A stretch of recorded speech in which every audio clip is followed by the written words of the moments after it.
الحمدللہ والصلاة والسلام علی رسول اللہ، اما بعد۔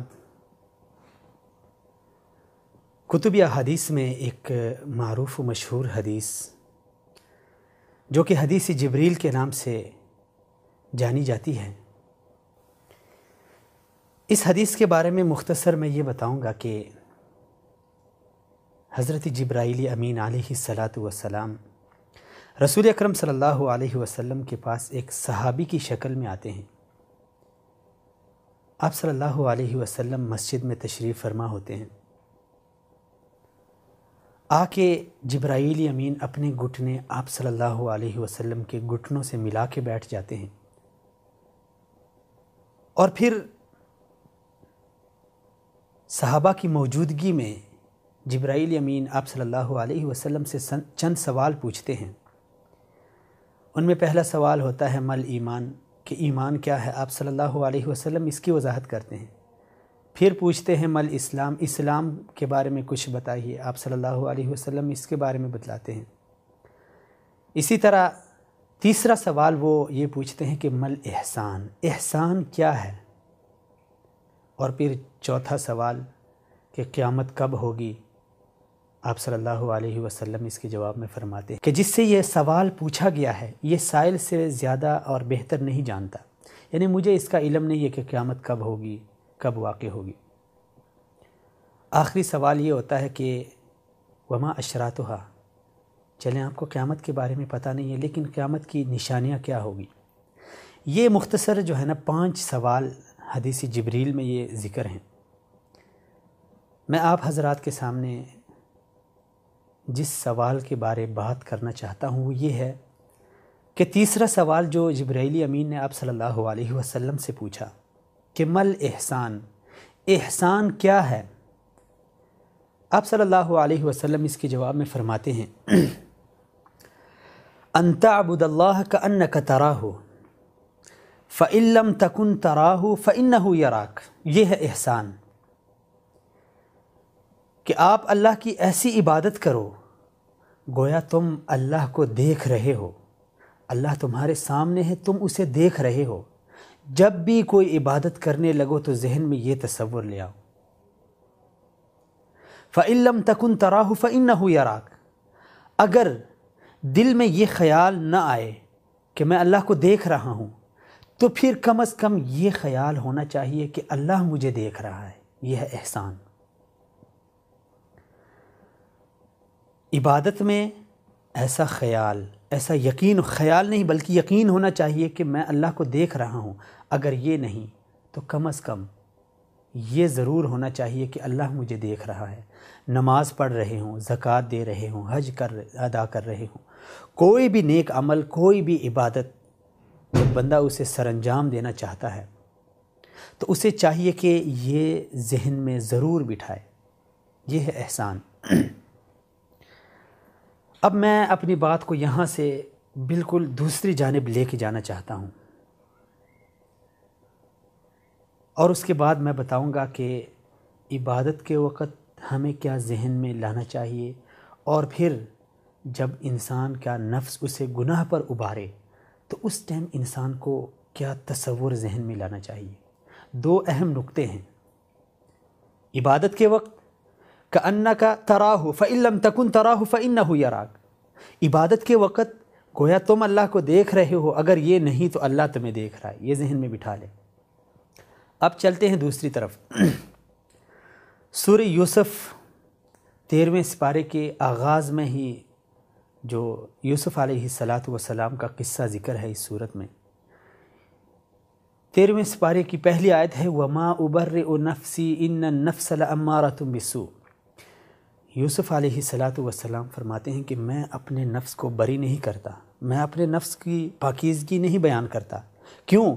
ان النفس لامارۃ بالسوء، کہ انسان کا جو نفس ہے یہ گناہوں پہ انسان کو ابھارتا ہے۔ یہ ایک فطری تقاضا ہے، بشریت کا تقاضا ہے۔ اب جب انسان کو اس کا نفس کسی گناہ پہ ابھارے یا انسان کے ذہن میں یہ آئے کہ میں نے ابھی یہ گناہ کرنا ہے، تو اس ٹائم کیا ہونا چاہیے بندے کے ذہن میں؟ عبادت کے وقت تو رسول اکرم صلی اللہ علیہ وسلم نے بتا دیا کہ گویا کہ تم اللہ کو دیکھ رہے ہو، اگر یہ نہیں تو اللہ تمہیں دیکھ رہا ہے۔ اس کے لیے ہم دیکھتے ہیں طبرانی کی ایک صحیح روایت ہے، حضرت عبداللہ ابن عمر رضی اللہ تعالی عنہما، جناب عمر کے صاحبزادے، ایک عظیم الشان صحابی ہیں۔ یہ راستے میں چلتے چلتے ان کی ایک چرواہے کے ساتھ ملاقات ہو جاتی ہے۔ ایک غلام ہے، کسی کی بکریاں چرا رہا ہے۔ حضرت عبداللہ ابن عمر نے ان سے کہا بھئی ایک بکری بیچ دو ہمیں۔ اس غلام نے کہا نہیں، یہ میرے مالک کی بکریاں ہیں اور میرے مالک نے مجھے اس کی اجازت نہیں دی کہ میں کسی کو بلا اجازت بکری بیچ دوں یا کوئی تحفہ دے دوں یا ایسے دے دوں، مجھے اجازت نہیں ہے اس کی۔ تو حضرت عبداللہ ابن عمر نے اس چرواہے کا امتحان لیتے ہوئے، اس کو آزمائش میں ڈالتے ہوئے فرمائے کہ بھائی تمہارا مالک اب یہاں کہاں ہے؟ کون سا وہ تمہیں دیکھ رہا ہے؟ ہمیں بکری بیچ دو، اور جب مالک کے پاس جاؤ تو اسے کہنا کہ بس بھیڑیا آ گیا اور بکریوں میں سے ایک بکری کو لے گیا، بس یہ بہانہ کر دیں۔ اس اللہ والے، اس نیک غلام نے، اگرچہ اس کی زندگی غلامے میں بسر ہو رہی تھی، اس نے حضرت عبداللہ ابن عمر رضی اللہ تعالی عنہ کی یہ بات سنتے اس کے جواب میں کہا این اللہ، بڑی بہادری سے کہا کہ بھئی اللہ کہاں ہے؟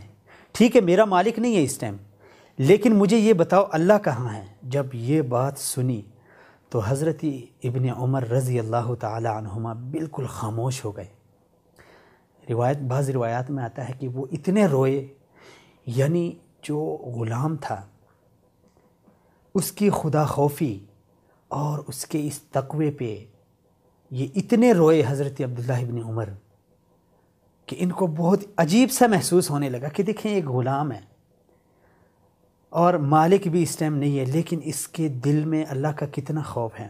اب دیکھیں یہاں پہ انسان کے نفس کا پتہ چلتا ہے۔ اگر انسان کے دل میں یہ چیز نہ ہو کہ اللہ کہاں ہے یا اللہ مجھے دیکھ رہا ہے، تو ضرور اس کے پاس یہ چانس ہوتا ہے کہ مالک نہیں ہے، ٹھیک ہے ایک بکری دے دوں گا، مالک کو بولوں گا کہ بھئی میں صحرا میں تھا، بکریاں چرا رہا تھا تو ایک بھیڑیا آ گیا بکری کو لے گیا، بات ختم۔ لیکن اس غلام کے دل میں یہ تصور تھا کہ اللہ ہے اور اللہ مجھے دیکھ رہا ہے، تو اس نے، اس کے اس تقوی نے اس کے نفس کے اوپر غلبہ پا لیا اور وہ ایک گناہ سے، ایک عظیم گناہ سے بچ گیا، ایک عظیم خیانت سے بچ گیا۔ لیکن پھر ایسے نیک لوگوں کو اللہ تعالیٰ صلہ بھی دیتے ہیں۔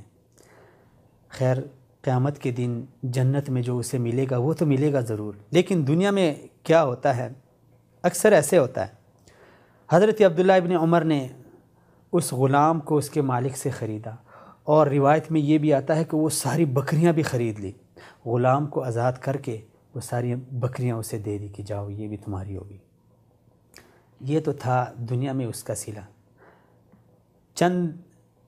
یہ کچھ عرصہ پہلے ہم نے خبروں میں یا بعض عربی اخبارات میں ہم نے پڑھا کہ اسی طرح سعودیہ میں بعض علاقوں میں کچھ سعودی جو ہے نا گھوم رہے تھے، تو ایک یمنی یا سوڈانی ایک چرواہا تھا، اس کے ساتھ بھی سیم اسی طرح کا ایک واقعہ پیش آیا۔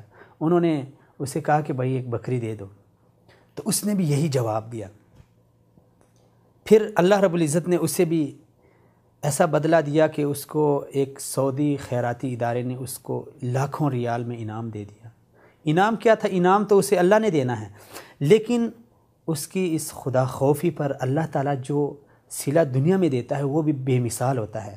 اور پھر سوڈان کے سفارت خانے نے اس کو اتنا نوازا کہ کہیں ایک چرواہا تھا تو وہ کچھ ہی عرصے میں اس کی زندگی پلٹ گئی۔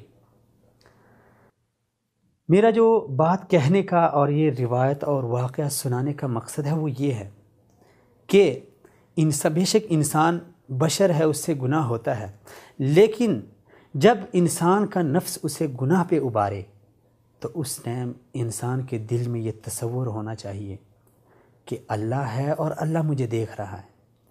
یقیناً اگر انسان کے دل میں یہ تصور آئے گا تو وہ اپنے نفس کے اوپر غلبہ پا لے گا اور گناہ سے بچ جائے گا۔